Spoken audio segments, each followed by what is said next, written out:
Hi hello friends, welcome back to Media Talks. நான் உங்கள் Mounika.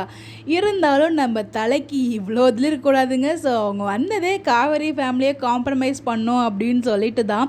So நம்ம எடிட்டர் ஷேர் பண்ணதும் சரி, சும்மா தான் ஒரு பேக்ரவுண்டில் மியூசிக் ஓடுதுன்னு எதிர்பார்த்தேன். பட் இந்த எக்ஸ்பெக்ட் பண்ணவே இல்லை. ப்ரொமோவே அப்போயே ரிலீஸ் பண்ணியிருக்காங்க போல். நான் ஈவினிங் அதான் பார்த்தேன் லேட்டாக. ஸோ இப்போ தான் உங்களுக்கு அப்டேட் கொடுக்குறேன்.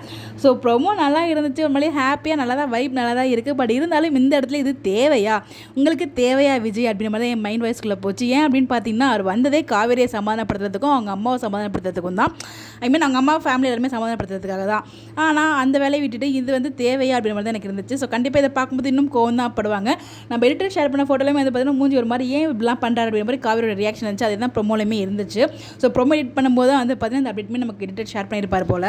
ஒட்டுமொத்த ஃபேமிலியுமே ரொம்பவே ஷாக் ஆகிட்டாங்க. ஸோ இந்த ப்ரொமோவை பார்த்துட்டு இது எப்படி நாளைக்கு எபிசோட டெலகாஸ்ட் பண்ணிவிடுவாங்க.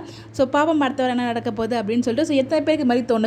ஒரு மாதிரி ப்ரொமோ நல்லா இருந்தாலும் பார்க்குறதுக்கு மேபி சம்மந்தமே இல்லாமல் நம்ம தலையில் இறங்க மாட்டார். ஒரு வேளை பார்த்தீங்கன்னா ஹவுஸ் ஓனர்களுக்கு கம்பெனி கொடுக்கறதுக்காக வராரா, இல்லை சும்மா குடிக்காமலே அந்த மாதிரி ரியாக்ஷன் கொடுக்குறாரு நமக்கு தெரியல. அதான் நாளைக்கு எபிசோட் பார்க்கும்போது தெரியும். ஒரு வேளை ட்ரிங்க்ஸ் பண்ணாமலே அந்த மாதிரி இது இருக்குமா தெரியல. பாப்பம். குடிக்கிறதுக்கு கமெண்ட் பண்ணுங்கள்.